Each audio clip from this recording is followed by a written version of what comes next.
Ooh, trouble. We got trouble brewing for both EA and Capcom and probably the entire video games industry as a whole.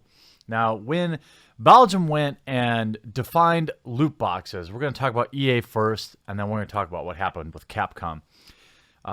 Talked about viewing loot boxes as gambling, forcing developers like 2K Games to release entirely different versions, or at least versions with all microtransactions stripped out in their country.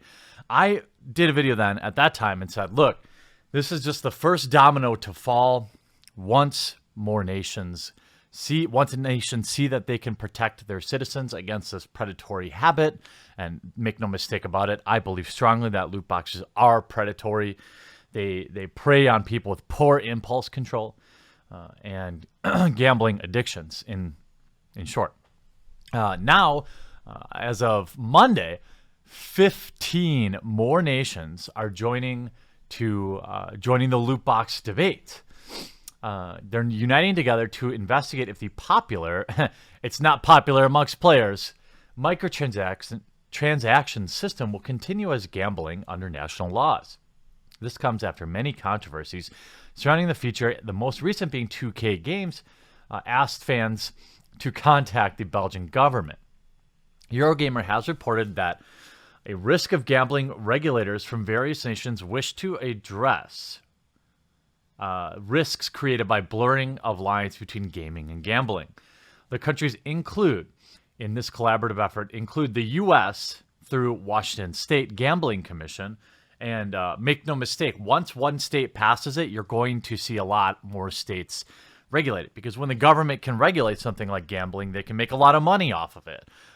So I don't know if we want our government in video games, but this is a direct result of game developers getting way too greedy. I mean, ultimately, if worked into the game and if it isn't pay to win, they're not, I don't believe, predatory. But the problem is you have games like Battlefront 2 and things like that. And of course, the EA with their like Madden Super Teams and then the FIFA stuff, all this stuff that, just got out of control. And because the developers couldn't control themselves, what's going to happen, in my opinion, is the government will step in, and it's not going to be good for either party. You have Washington State Gambling Commission, then you have the UK, France, Spain, Ireland, and many others.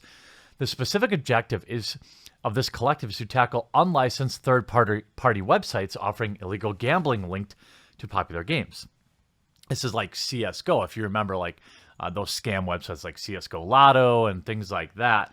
But what's going to happen is now the door is going to be open. And I doubt when you open the door, even a crack to the government, you never close it.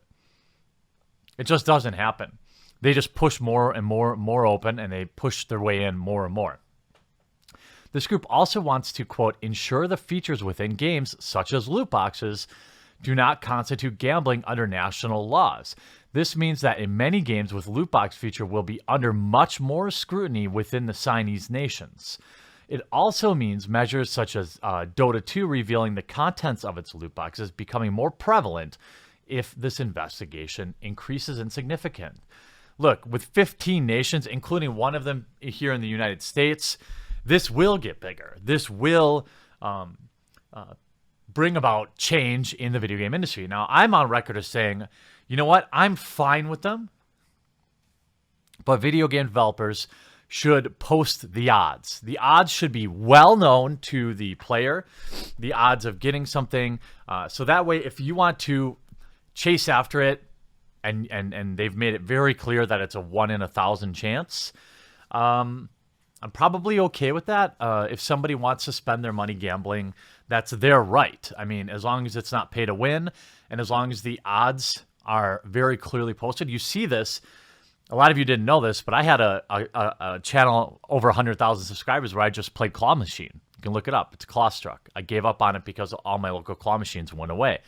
But I was on the Today Show talking about regulation within fixed or rigged claw machines. Not all claw machines are rigged, but some are. Anyway, I talked about how New Jersey has the forces the New Jersey Gaming Commission actually regulates claw machines and forces them to post odds on the ones that are quote unquote rigged, that have a payout rate. To me, loot boxes are very similar to having a payout rate. Like on a claw machine, you see regular claw machine with plush in it, most likely isn't rigged. It might just be weak. But when you see like an Xbox or PS4 and like a Keymaster or something like that, those have a payout rate. 1 in 700, 1 in 900. So even if you line it up perfectly, if it's not set to pay out, you don't win. That is gambling. For loot boxes, I see it much the same way. Now, if people want to do it, I don't see a problem with it. But now that the door is open, I don't think you're going to get the government out. I'm curious what you think about loot boxes. I think the general consensus is people are fine with them as long as they're only cosmetic. But I'd be curious to get a little more detail around maybe how you view them. Do you buy them? And what do you think is going to happen with the government getting involved in this? Nothing too good, I imagine. Then we move to the story. As reported by IGN yesterday, Capcom expects to lose $40 million after canceling Dead Rising Studios games. Capcom has announced that it will incur a 4.5 billion yen in losses following the termination of a number of projects at their Vancouver studio. In the wake of the restructure of Capcom Vancouver earlier this year that resulted in about 30% of the studio being laid off and the apparent cancellation of an unannounced game, Capcom has disclosed that the termination of projects at the Dead Rising studio will amount to a $40 million loss under cost of sales. Now, I'm guessing that had they not made this change, they would have lost $100 million. Okay, so this is how these things work. Sometimes you have to cut your losses. I've been through layoffs before. I've had to lay about 45 people off at my last day job, and that kind of thing sticks with you. It was one of the reasons I went out and started my own business, because you don't forget that kind of thing. Anyway, so Capcom also confirmed to Kotaku, why not me, that Vancouver studio will indeed be closed, in addition to cancellation of its projects. The Kanto project at Capcom Vancouver was a third-person action-adventure set in an alternate reality version of New York. The layoffs were also accompanied by the news that the scope of the next Dead Rising game would be cut back. The losses at Vancouver reflect Capcom's ongoing review of the allocation of its development resources that support the production world-class content, with the studio being responsible for the majority of development of titles for the global market division outside of Japan. Thanks to the resounding success of Capcom with the launch of Monster Hunter, which, by the way, I bought. Maybe I'll stream that tonight. I bought it, and I only put a few hours into it, and I haven't played it since. And I kind of miss it now that I see this. On console and PC, the forecast for the company as a whole remains in line with its projected financial results. So, in general, with Monster Hunter being Capcom's best-selling game ever, it's buoyed them. It's allowed them to make this cut. We don't know much about what else is going on, but it's not a small cut. Closing an entire studio is not small. And certainly this probably means the end of the Dead Rising series. Interesting news. Neither of it good for the video games industry. I'm curious to hear what you have to say about Capcom, Monster Hunter, Dead Rising, or the impending governmental interference with gaming. Thanks for watching this video. We'll see you again later today at 4 o'clock with the 4 o'clock show, and we'll talk to you again real soon. Hey, before I let you go, I just want to give you a quick reminder. I've been streaming on Twitch, twitch.tv/The Quartering. In spite of a rabid infection over there, I'm still going to continue to try and penetrate those walls.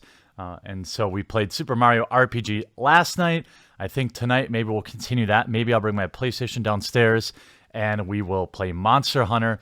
Either way, I'd appreciate if you head over there and give me a follow so you get notified, and we can start pulling some people back to the good side.